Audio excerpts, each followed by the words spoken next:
viña labrando su verde solar.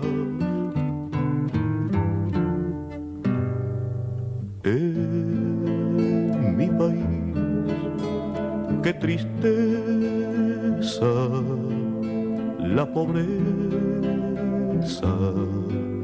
y el rencor.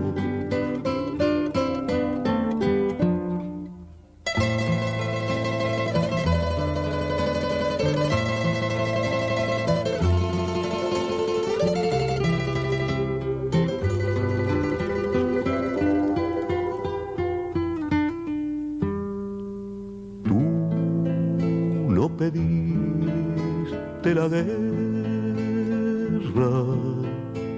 madre tierra, yo lo sé.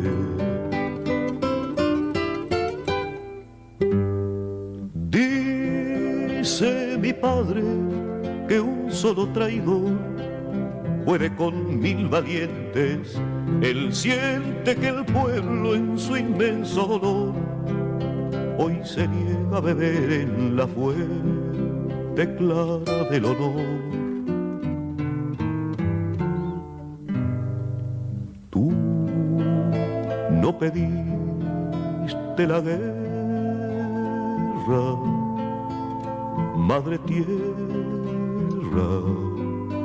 yo lo sé. Radiocaput.com. Estás conectado, estás en Caput.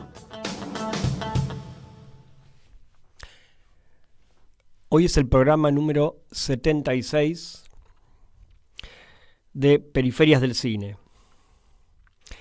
Y llegamos a una especie de punto de inflexión en donde hay algo que, de algún modo, por la misma dinámica del programa y por el mismo...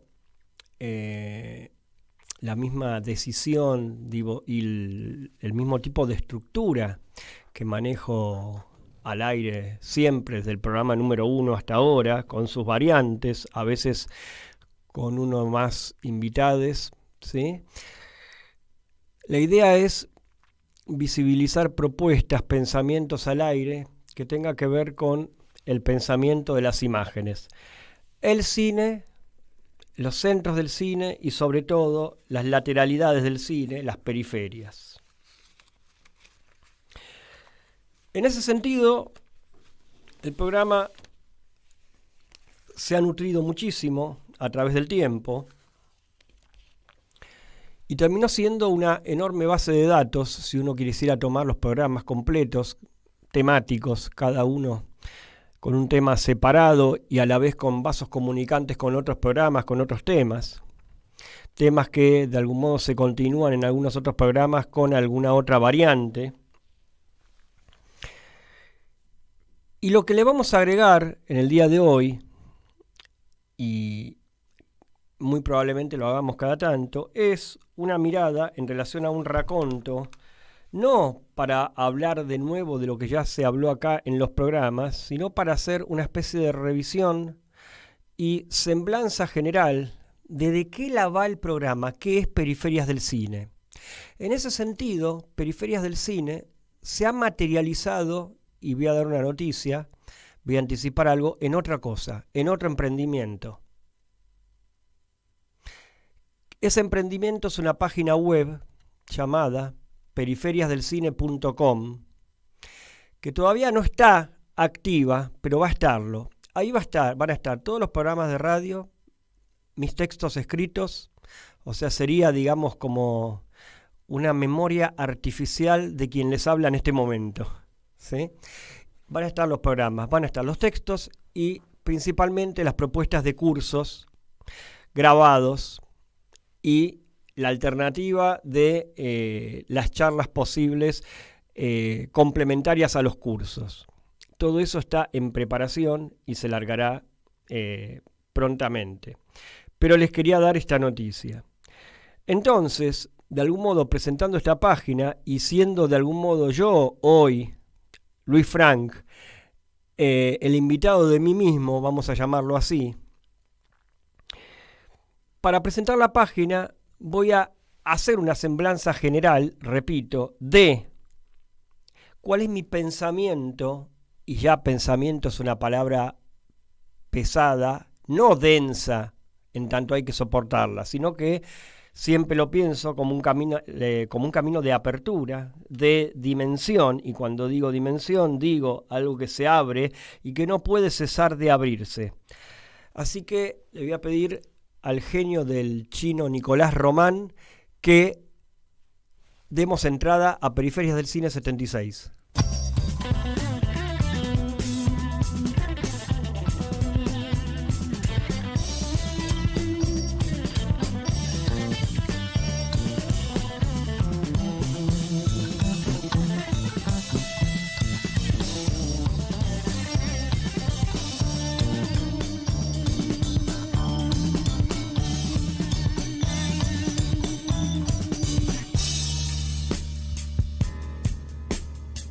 Pensamiento no es reflexión. Con el pensamiento adviene lo nuevo, lo intempestivo, el azar. Periferias del cine. Pensamiento y cine, en ese orden. En grandes momentos del cine, el pensamiento entra por la ventana, lateral, periférico. Periferias del cine, en Caput.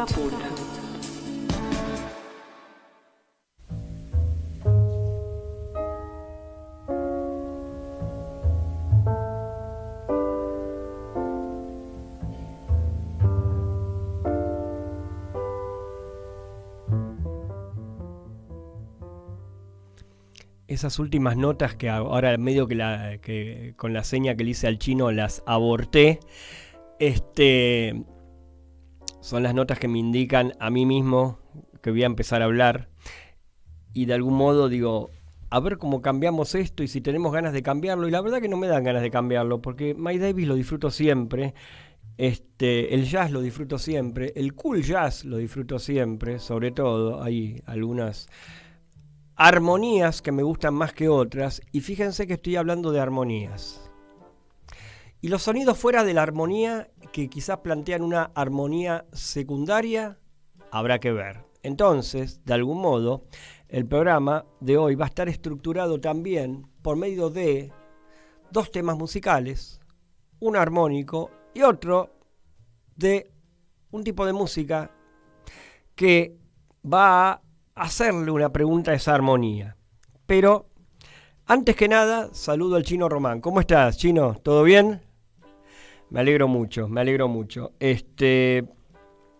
Bueno, como les adelantaba un poco en la introducción recién, vamos a pensar un poco el cine al aire, a modo de esto que siempre busco yo, no necesariamente solamente por medio del programa, por medio de este espacio, en Radio Caput, la querida Radio Caput, ¿sí? Un segundo hogar de uno, sino que en todo espacio que se precie, que esté por lo menos a mi cargo o pensado desde mi óptica, y parecerá esto, digamos, un autobombo, digamos, de algún modo, en el sentido de que hablo de mí, que es un poco medio raro, ¿no? Pero es hablar del proyecto, y es un proyecto que ya podríamos decir que me excede, más allá que yo soy el que coordina todo, que yo soy el que coordina, digamos, esto que lleva ya, Periferia del Cine va de algún modo por su tercera temporada, pero el recorrido mío arranca ya en los 90 con mi aprendizaje y en el 2004 cuando empiezo a dar clases, ¿sí?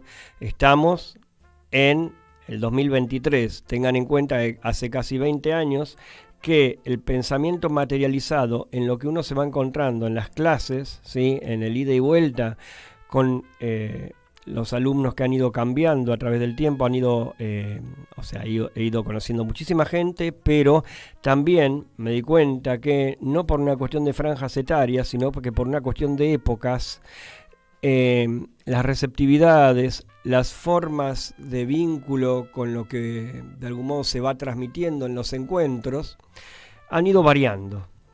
Hay fenómenos de época, hay fenómenos culturales que en realidad no son fenómenos, sino que de algún modo son construcciones culturales de las cuales nos vinculamos, nos relacionamos, y han ido variando. Uno de algún modo, para la transmisión, se ve de algún modo compelido a pensar en nuevas formas de vínculo con quienes están recepcionando, absorbiendo cómoda y a veces no tan cómodamente lo que uno quiere transmitir. Lo que tienen que ver siempre con mis encuentros, lo que caracteriza mis encuentros, sea en este programa, sea en mis clases o en donde sea, en relación al cine, por supuesto, tiene que ver con la idea de sembrar una pregunta, en tanto hemos estado gobernados siempre por la búsqueda de la respuesta en forma tradicional. De eso nos hemos ocupado muchísimo en este programa. ¿En dónde está la búsqueda de respuesta? La búsqueda de respuesta, que lo hemos repetido mucho también, está en la dimensión mítica, esos mitos, esas leyendas en las cuales nos apoyamos y que ya integran nuestro esquema inconsciente y que de algún modo operan a modo tranquilizador. No está ni mal ni bien que esto esté, porque a veces pareciera que uno está emprendiéndola contra la dimensión mítica.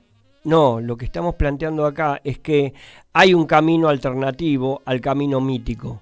Hay un camino alternativo que promueve una apertura por fuera de las explicaciones del mundo que terminan anclando en una respuesta tranquilizadora.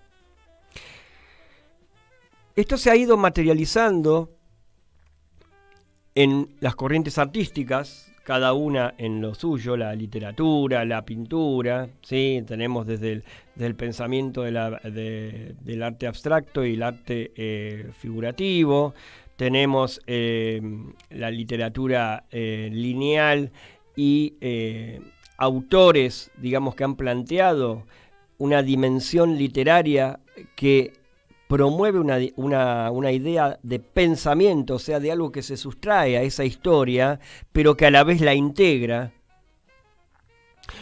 como Herman Melville en el siglo XIX, que Deleuze no para de citarlo, ¿sí? Gilles Deleuze, siempre hay que volver a Melville. Y lo interesante, me detengo acá para hablar de Melville y de otros autores de la época también, ¿sí? En el siglo XX, de algún modo, esto que se planteó en el siglo XIX, el cine lo materializó en las formas de los géneros, pero no ha tomado los géneros tradicionales, en líneas generales, toda esa sustancia que está por fuera de la narrativa, como dice Eduardo Brunner, un siglo XIX mal entendido, pero nuevamente acá no estamos hablando negativamente de los géneros, sino que estamos hablando de elecciones formales, ¿sí? Cuando hablamos de elecciones formales, digo, para la forma de espectáculo que ha tomado el cine, se han tomado esas decisiones, conscientes o inconscientes, reñidas o no, con sus idas y vueltas, con sus casos de borde y sus casos más conservadores, con sus formas más hipernarrativas ligadas a ese movimiento hacia adelante que, hijos de los mitos, nosotros demandamos, ¿no? Que una narración vaya hacia adelante y crezca en tensión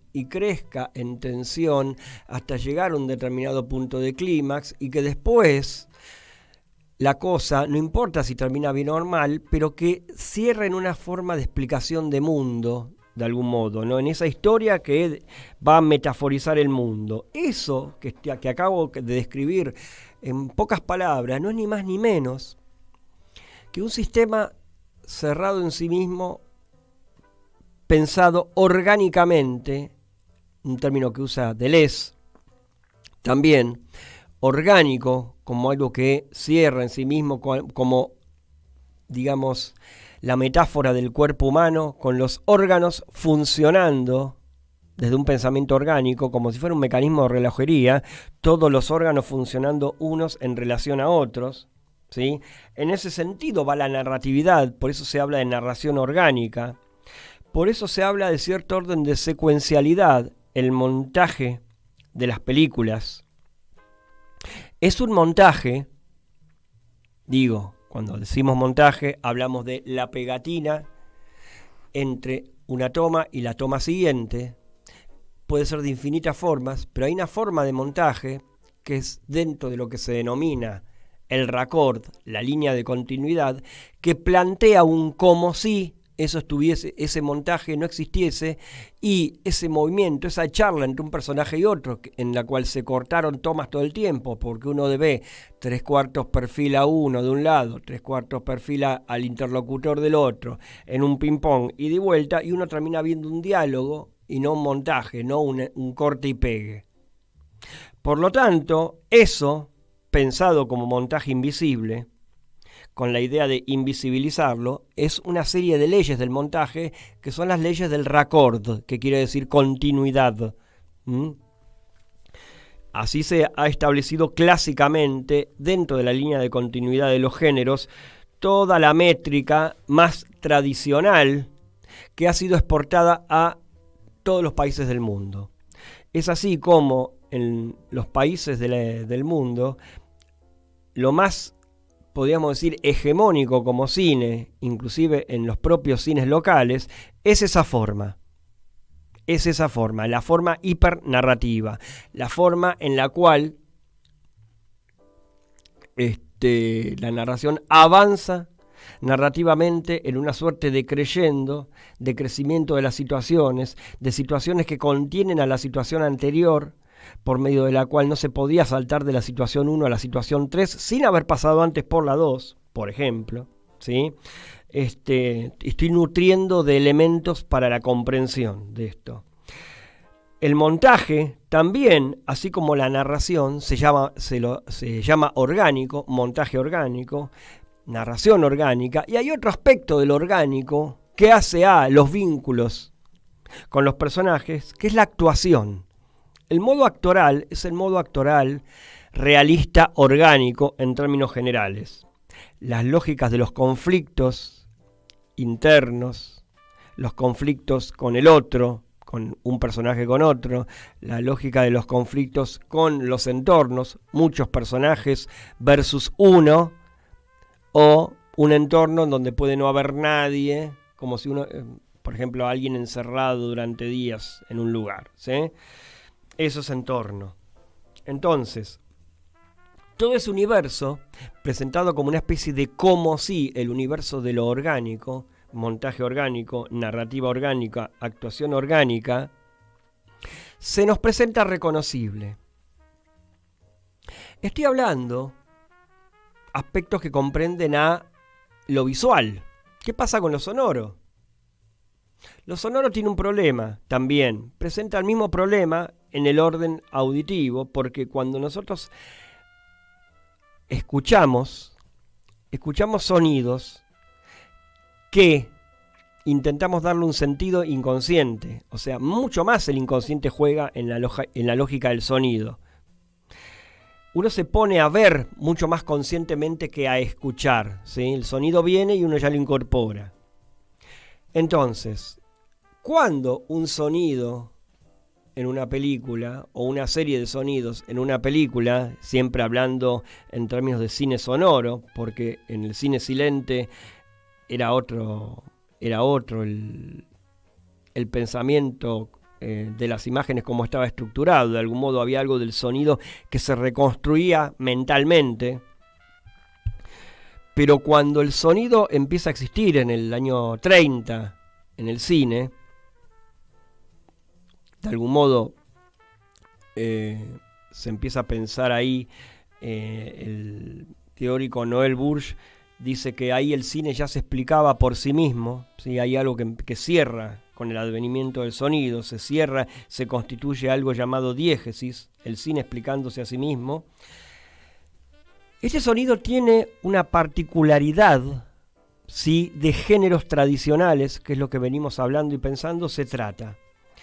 El sonido deviene armónico, se necesita que ese sonido sea armónico. ¿Qué es? ¿Qué pensamos como sonido armónico? Es un sonido reconocible en tanto tal, tiene una función asignada. Si suena un despertador, efectivamente hay un despertador en escena, se lo vea o no. Hay un despertador en la narrativa, el sonido. Y así todos los sonidos, los bocinazos, las voces previsibles adjudicadas a un cuerpo previsible, en tanto el casting está apoyado sobre tópicos que terminan deviniendo en los peores casos clichés instituidos. Entonces tenemos determinados tipos físicos, formas físicas, para casting de, por ejemplo, mafiosos. Tenemos tipos físicos determinados para casting de mujer virgen. Estoy diciendo cualquier cosa, o sea, cualquier tópico que se me ocurra. Hay un cuerpo determinado desde el tópico, desde el cliché, para la femme fatal del policial negro. Hay, ¿sí? Entonces, así se van estructurando desde el modo visual, desde el modo que medianamente una sociedad apoyada en el tópico, que es hijo de la confirmación del mito. Fíjense, del mito al tópico, a la constitución de los géneros, a la consolidación de clichés, ¿sí? Entonces, al consolidarse los clichés, el cine se mediocriza. Puede pegar un freno antes, el cine tradicional, jugar con los tópicos instituidos sin llegar a la cristalización de un cliché. Por supuesto, ese cine podrá, de algún modo, habilitar a que un pensamiento pueda colarse por ahí. Pero el cliché, cuando es un cliché muy remanido, cierra esa dimensión del pensamiento porque todo se apoya, sobre todo, en la repetición de ese recurso.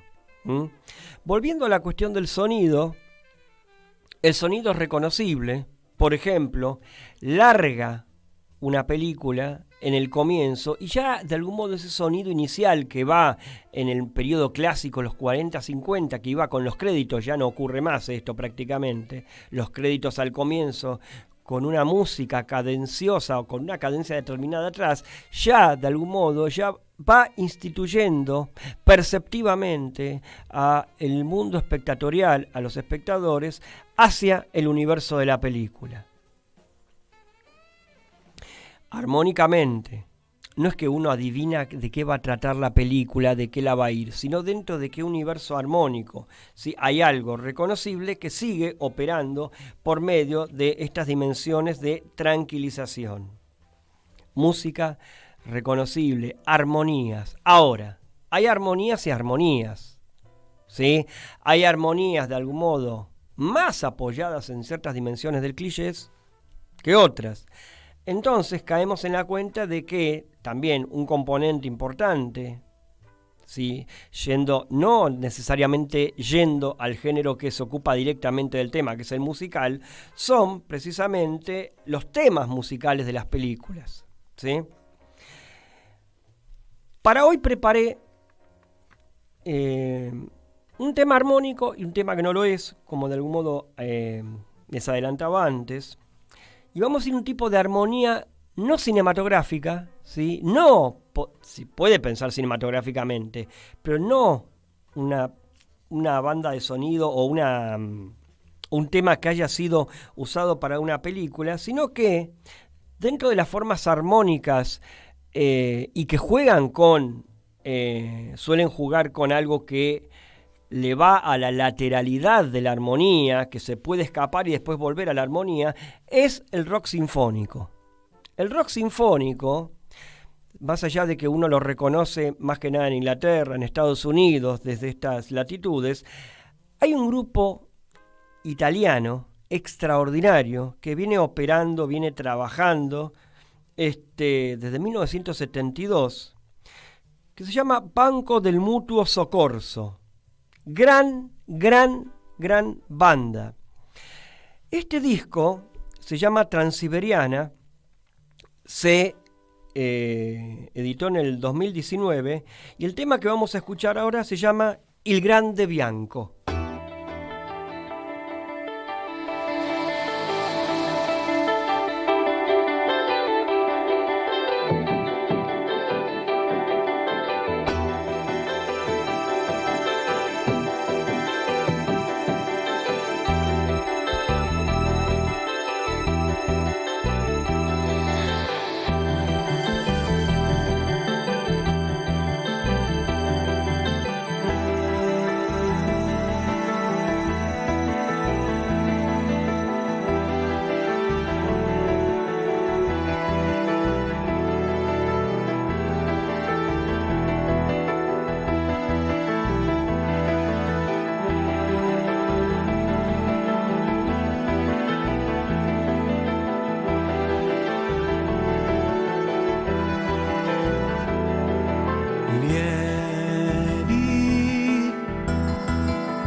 Sul cuore stride.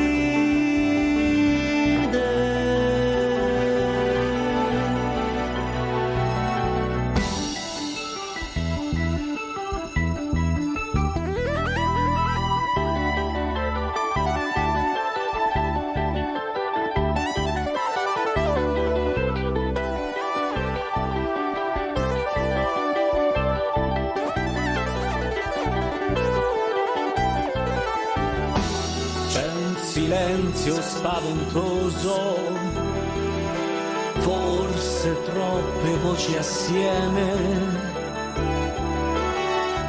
sono candide menzogne, lo vedi?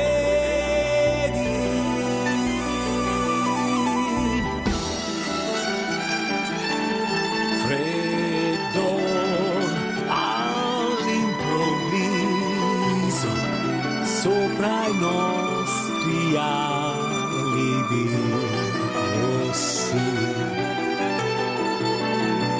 volteggia il cuore mio senza una meta vera, come la neve oscilla nell'aria cercando dove posarsi ancora.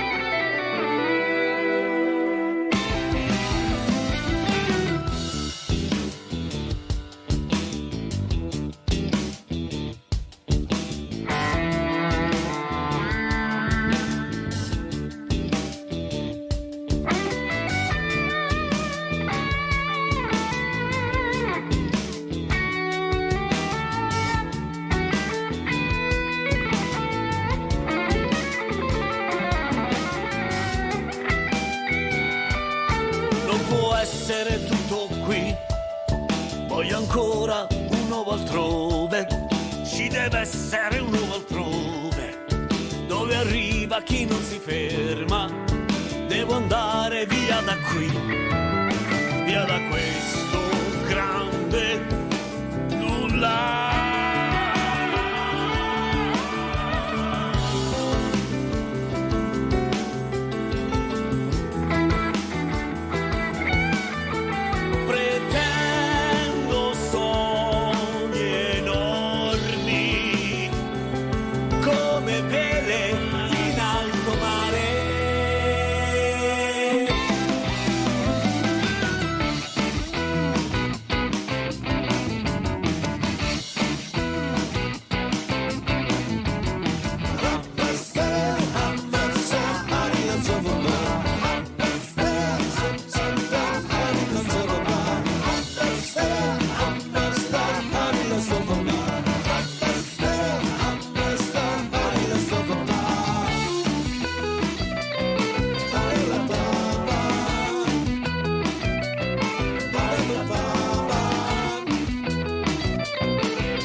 ¿Se entiende qué es la armonía? Esto es una armonía fuera de el sonido remanido, el sonido cliché, ¿sí? Esto es una armonía muy habitual en el rock sinfónico. Por eso decimos que no se trata de una gradación en relación de un tipo de imagen con otro. Estamos hablando de dónde las imágenes cinematográficas están paradas.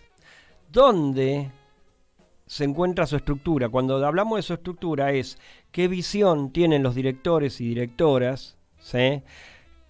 Pareciera en el cine, en términos generales, en la historia, que hay más directores que directoras, y ahora nos estamos enterando, miren qué tardíamente nos venimos a enterar, pero de algún modo siempre es bueno que eso exista, que ha habido directoras eclipsadas en la historia del cine, que emergen, en los tiempos que pareciera que las culturas dejan las ansias suficientes para que emerjan, ¿sí? Directoras mujeres, directores hombres, ¿sí? Pero bueno, en este sentido, cada vez yo sé menos, y esto lo digo con total honestidad, como trato de manejarme siempre desde mi pensamiento sobre el cine, que yo cada vez sé menos, cuanto más me voy enterando, cuanto más me voy anoticiando, cuanto más voy informándome, y cuando digo informándome, el hecho de la información es insuficiente. En la información, en el cine, el dato, se trata mucho más de estar atento a percepciones en el cine que a los datos, a las fechas, más allá de que algunos anclajes son necesarios para dimensionar más el pensamiento sobre el material, ya lo sabemos. Sí, pero yo elijo la formación, la percepción, pero sobre todo la formación del otro también a la información, como yo le estuviera entregando un regalito de información, y con esa información va a hacer algo mucho más que lo que hizo hasta ahora, ¿sí? No es así. Lo que no quiere decir, reitero, por si se malentiende, es que la información no sirva. La información sirve siempre, ¿sí? Pero mucho más, la atención personal, cuando digo personal es estrictamente personal, intransferible, más allá de que el cine es un hecho social, se ha constituido como hecho social, uno habla con los demás de cine, pero fíjense, pensándolo un poquitito, que si el hablar con el otro de cine, por un lado puede ser desde la lógica comunicacional, ilusoria en gran medida, ¿sí? Un enriquecimiento, porque el otro te puede aportar un dato que no teníamos, pero estamos hablando de datos. El otro te puede aportar una percepción, pero esa percepción es del otro. Esa percepción no es la de uno. Entonces hay ahí un trabajo que es muy personal con los materiales, muy de uno, que nos excluye como público homogéneo. ¿Sí? Que se sustrae, nuestra mirada, la mirada de cada uno personal, se sustrae a nuestra mirada como público, que se ve de algún modo compelida y condicionada, consciente o inconscientemente, por ciertas requisitorias sociales.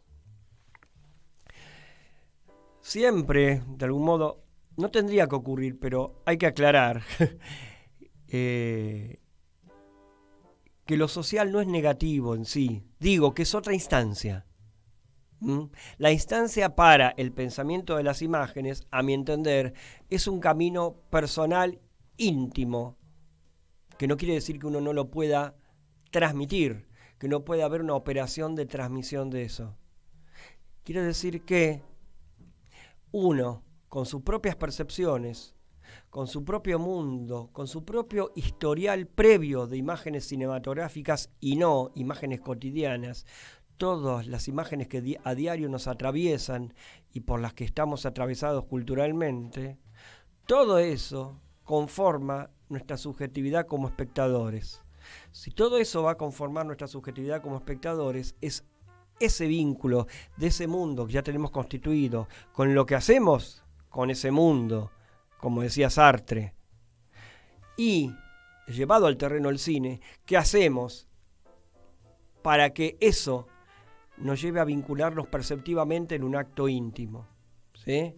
Entonces yo voy a encontrar cosas que voy a poder transmitir, pero va a haber un punto, va a haber un aspecto, siempre algo, un resto, que va a ser intransferible, que me queda a mí. Y eso no es necesariamente negativo, quizás esté la vida tratando de transmitir eso, y eso en sí es un acto de creación. Puede serlo, puede no serlo, pero puede serlo. O sea, el espectador produce pensamiento también. Hay un pensamiento, y en un rato llegamos a esto, del cine. Un pensamiento que está en la pantalla.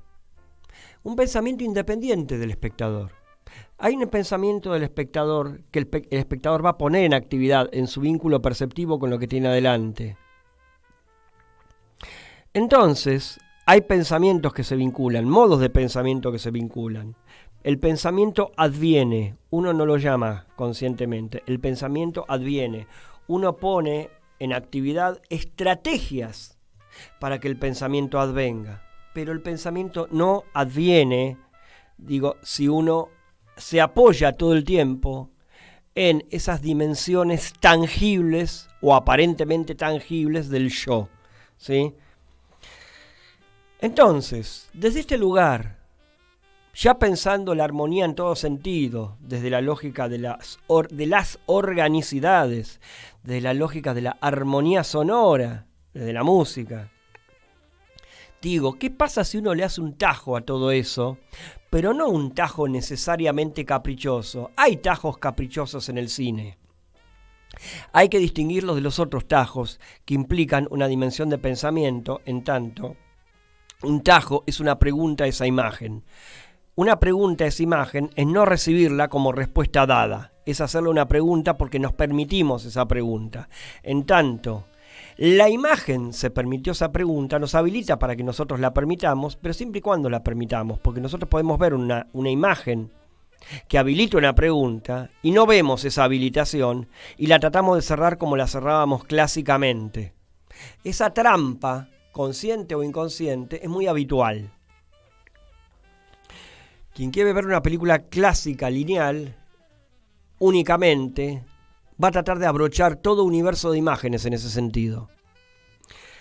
Entonces, una distorsión, una yancia, un tajo, una puesta en trance de la imagen, una pregunta a la imagen, un cine, y ahí abro más el tajo, como si uno abriera el tajo, hiciera esto, lo abre, y tiene un cine en estado de pregunta. Entonces aparecen modos de la imagen que van a constituirse, van a aparecer, presentarse como estados de pregunta. Más sutil, más velada, hay quienes gritan el procedimiento. Yo estoy estableciendo una ruptura gigante, estarían diciéndonos algunos autores. Mirá cómo te la muestro, en forma muy explícita.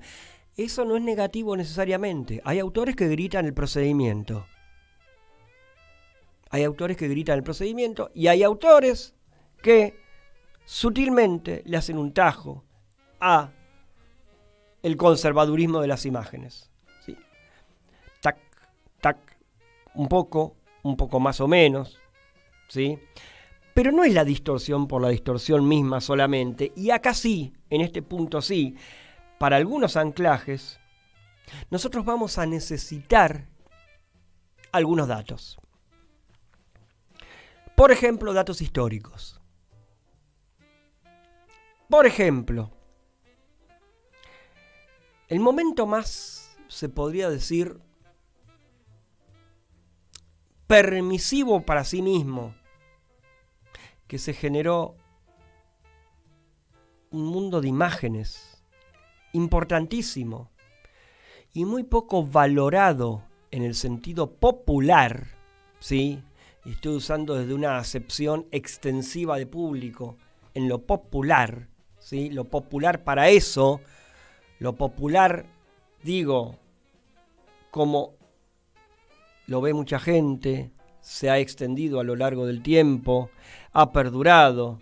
No, ha quedado capturado en una época, más allá de que después se ha ido haciendo, pero siempre periféricamente en relación a los públicos, que es el cine de las vanguardias de más o menos por el siglo XX del siglo pasado, del año 20 del siglo pasado, ¿sí? Perdón.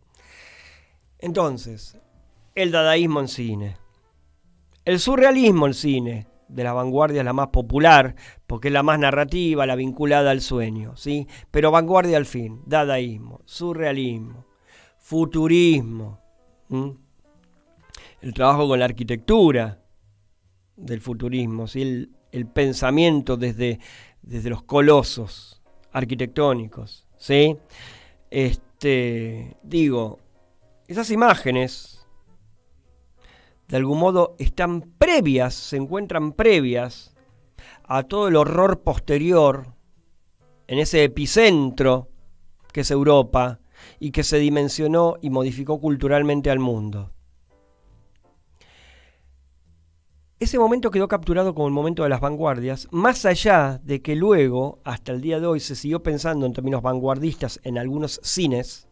Yo diría que, a mi entender, en el aspecto perceptivo, contrario al narrativo, y ahí sí me animo a decir contrario, es la meca del cine.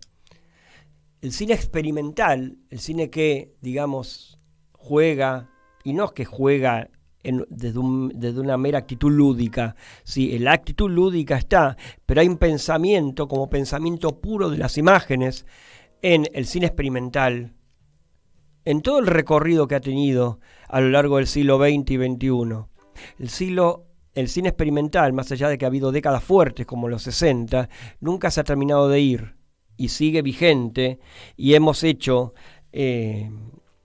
programas que han referido a formas que van mucho más allá de el contar historias, el videoarte, el cine experimental, ¿sí? Y seguiremos trabajando en las diferentes formas cuando se trabaja también con el espacio público, más allá de la pantalla, ¿sí? Tenemos muchas formas de ese tipo que han persistido hasta hoy día y se sigue investigando en relación a los diferentes contextos sociopolíticos. ¿Por qué? Porque no puede no ser así. Y si tiramos una línea hacia todo el cine es político de principio a fin, aunque no se pretenda tal. Todo cine es político, aunque no se piense desde ese lugar, aunque sea desde lo inconsciente. Hay un recorte determinado, hay una clase social determinada ahí en pantalla, aunque no aparezca ningún cuerpo, hay algo que se percibe desde un lugar emplazado, determinado. Hay un mundo planteado desde un punto de vista que se puede escurrir, se puede escamotear hasta cierto punto. Otro momento, ya que mencionábamos, ¿sí? Siguiendo una línea de tiempo en orden, 1895, surgimiento del cinematógrafo, plena modernidad, el cine como así meramente, como decimos, un aparato burgués, si se quiere, surgido de las entrañas de la burguesía, retratando mundos burgueses, instituyendo cámaras burguesas, y cuando digo burguesas digo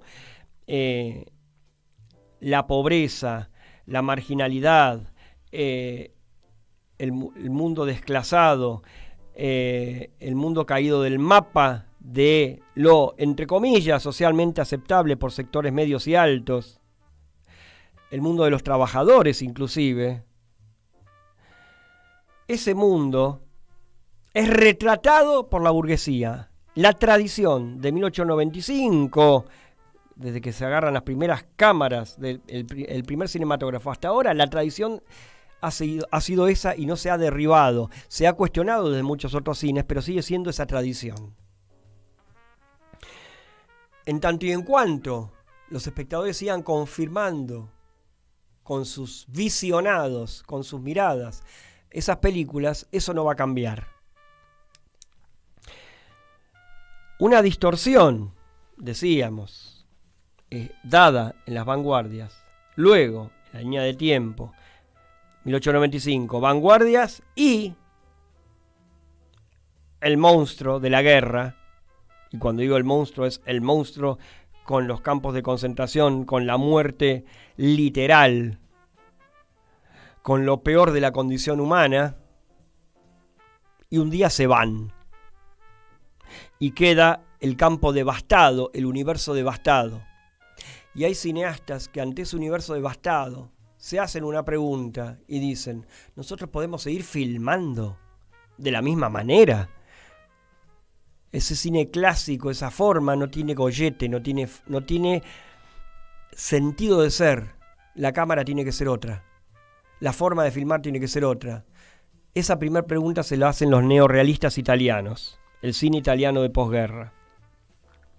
Entonces surgen, contrariamente al cine de estudios, el cine en exteriores, en escenarios naturales, las ruinas de Italia, de la Italia devastada, se ven, aparecen. El personaje seguro de sí mismo, ese personaje de los géneros que hasta hoy día se sigue manteniendo de algún modo, con sus variantes posmodernos, ¿sí? Ese cine, ese personaje, digo, empieza a vagabundear, ya no es el mismo personaje, ya empieza a girar. El vagabundeo combate la causa y efecto de la organicidad, porque es otra percepción. Se usa más el plano secuencia, que es la cámara siguiendo al personaje y no corta, no edita, no hay montaje, o hay mucho menos montaje. La percepción es otra. Los personajes están en situaciones dispersivas, son protagonistas y pasan a ser secundarios y a la inversa. Y para Gilles Deleuze hay un elemento central que surge ahí, que es el personaje que ve y dejó de mirar, dejó de tener conciencia del mundo. Ese es un concepto muy abstracto, que si uno lo piensa, y lo tiene que pensar bastante, va a entrenar un nuevo hábito en los espectadores, porque va a proponer entrenar un nuevo hábito, porque va a partir de una idea, de un conjunto, de una especie de conjunto vacío, que es pura producción, pura susceptibilidad de producción, que es un personaje obnubilado, un personaje que se queda obnubilado ante algo, ante un mundo que lo supera, esas ruinas, por ejemplo. Y ya el personaje no puede dar cuenta de ese mundo como ocurría en la forma clásica. Repito, o enfatizo, mejor dicho, esa forma clásica pudo aparecer porque las condiciones sociopolíticas estaban dadas y los géneros, como tienen un poder pregnante, dadas sus organicidades, las organicidades son pregnantes, no son mejores, tienen un mecanismo pregnante que es distinto, se han impuesto hasta hoy día. O sea, esto de los vagabundeos, las situaciones dispersivas, el personaje errático y las visiones de los personajes más allá de la mirada, es para quien lo quiera ver, para los cineastas que lo quieran ver y los espectadores que quieran entrar en el juego de darse cuenta que el mundo ya no tiene esa resolución que se pensaba por medio de las acciones, ¿sí? Ya no es el personaje resolviendo acciones lo que importa, ya no le podemos pasar vía la identificación la misión nuestra de resolver el mundo a un personaje. Ya esa tranquilización no puede operar más. Al personaje no necesariamente se le tiene que ir bien. Entonces, ¿qué ocurre? O le tiene que ir de determinada forma que ancle metafóricamente. Lo importante es que esa imagen genere ese estado de pregunta que estábamos mencionando. De ahí en más, el cine va a plantear algo en lo que Deleuze enfatiza muchísimo y que de algún modo va a ser la principal apertura de todo el mundo de las imágenes, que es, a partir de esa visión, esos mundos nuevos, esos agujeros narrativos, esa obnubilación de un personaje, esa antinarratividad que se genera y uno, si está capturado en su hábito como espectador por esa forma orgánica, le va a causar vértigo primero, pero después va a entrar entrenando otro hábito por ahí. Eso da paso a mundos virtuales. ¿Qué es un mundo virtual? Es un mundo donde uno ya empieza a aceptar la lógica de lo indiscernible. Lo indiscernible es, y es muy difícil explicar esto en una frase, pero esto es radio y hay que explicarlo en una frase y se puede ampliar, y lo seguiremos ampliando en otros programas. De algún modo hubo varios programas en donde ya estuvimos pensando esta cuestión con los restos. Piensen en el programa en donde trabajamos el cine de los restos, búsquenlo. Que tiene que ver mucho con lo que estuvimos hablando, con lo que estuve pensando recién en voz alta al aire.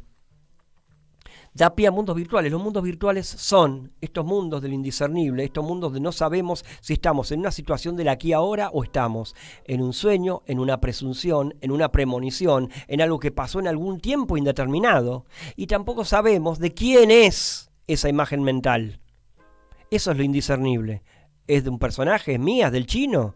¿De quién es? No es de ninguno de los dos, es de los dos. Entonces Deleuze va a dar un paso más y va a decir, es del mundo, pertenece al mundo. Ya hay algo que se independiza del personaje y se sustrae del personaje. De ahí surgen cines, imágenes, digamos, que se alejan de la narratividad, van a plantear una suerte de relato, pero ya no va a ser, ya esa organicidad se rompe. Y cuando digo se rompe, es que se cuestiona, de algún lado se conservan esos pedazos de narratividad para dar pie a otra forma. Entonces, lo que vamos a hacer ahora, antes de nuestra despedida, le voy a pedir al chino, el segundo tema, porque hoy van a ir dos temas, fue el armónico y ahora va a ir el de Karl-Heinz Stockhausen, que ahí vamos a ver si hay armonía. El compositor alemán, ¿sí?, compuso, en este caso yo les comento, es una de 19 piezas para piano que fueron compuestas en 1954, llamadas Klavierstück, y esta es la Klavierstück número 5.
Esto es la yancia sonora, ¿sí? Podemos pensar claramente una diferencia con aquella armonía de Banco de Mutuo Soccorso con la de Stockhausen, ¿sí? Es esto, la yancia sonora puede ser esto y es más perdonavidas que otras. Sí, más perdonavidas que otras. Deleuze la llama signos sonoros puros, valen en su pureza, no en su armonía metafórica reconocible, ¿sí? Muchas veces puede ser un mero ruido, pero que ese mero ruido es una producción posible, es el punto de partida de una producción y a la vez es producción misma. Entonces, con el tema del sonido, que completa de algún modo imagen, sonido, lo que dicho muy digamos expeditivamente, pero lo que sería la figura en ilusión del movimiento con el sonido que se le imprime a eso, que muchas veces es un sonido, cuando se avanza en esta yancia, es un sonido divorciado de la imagen, o sea que propone otra cosa simultáneamente, ¿sí? Hay muchos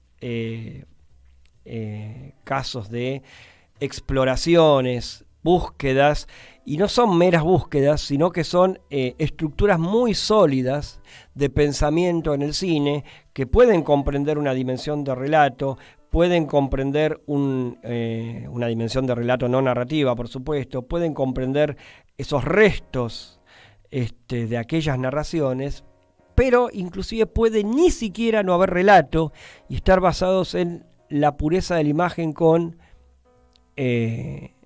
manchas, con diferentes formas que puedan aparecer ahí, ¿sí? Entonces, de la narración a su deconstrucción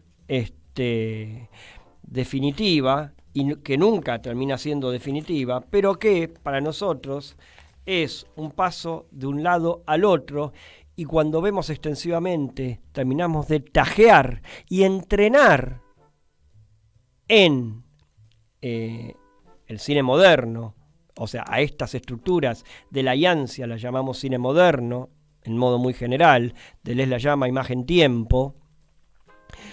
Cuando ya vemos el mapa del cine, un mapa provisorio entre las imágenes clásicas y las que no lo son, ¿sí? Y el cine moderno, vemos que las mismas imágenes clásicas podemos volver a ella con estas estrategias del cine moderno y ya vamos a ver ahí otra cosa, ¿sí? O sea, podemos de ahí aprovechar todo el cine. Esta es la propuesta tanto de Periferias del Cine en radio, con el chino Román adelante, a quien le agradezco muchísimo como siempre, y la propuesta de periferiasdelcine.com, que en unos días ya está activa. Muchísimas gracias a todos, muchas gracias Chino, nos encontramos la semana que viene con más Periferias del Cine. Hasta la próxima. ¿Cómo podemos cuidar a nuestras y nuestros jóvenes? Hagamos un acuerdo entre adultos, que las y los jóvenes no se queden en soledad. Estemos cerca para escuchar y acompañar. Que no se queden sin adultos y adultas para conversar. En Caput había un viejo. pasan cosas. Dice así: yo no tiene un amor, una muchacha, una cosa que le anda por la piel por todas partes. Digamos Buenos Aires. Digamos un octubre, un poema, y pasa algo. Ocurre que viene el mal, la peste, una desgracia. Los cretinos mascadores de chicle, ordeadores de todo lo que crece. Un yanqui hijo de puta. Los cretinos mascadores de chicle. Para ser más precisos, a matarlas. Un yanqui hijo de puta. Entonces ya no se puede hablar así nomás. Es necesario odiarlo, destruirlo. Hay que pelear con rabia y encontrar la manera de acabarlo. Salirles al encuentro como sea y además decir, como un rezo, casi obligatorio, yanqui hijo de puta, todos los días. Y enseñárselo a los chicos. Radio Radio Caput. Caput. por amor a la vida, nada más, simplemente. Esas cosas. Norberto Galazo en Caput. ¿Querés arrancar la mañana bien informado? Infosiberia, las noticias en tu celular. Manda un mensaje de WhatsApp al 11 3205 8813 y recibilo gratis todas las mañanas. Infosiberia. En Caput pasan cosas. Yo no quiero llamar periodistas a los sirvientes. No quiero llamar periodistas a los que cobran para destruirnos. Estos que se dicen periodistas y que dicen la verdad pero a medias, hay que ponerles otro nombre. Yo hablo de los verdaderos periodistas. Hay cantidad de radios como esta que se juegan, que les cuesta, que es un esfuerzo enorme, pero que siguen estando en el aire. Me parece que eso es lo que hay que reivindicar. Radio Caput. Yo hablo de los verdaderos periodistas. Esas cosas.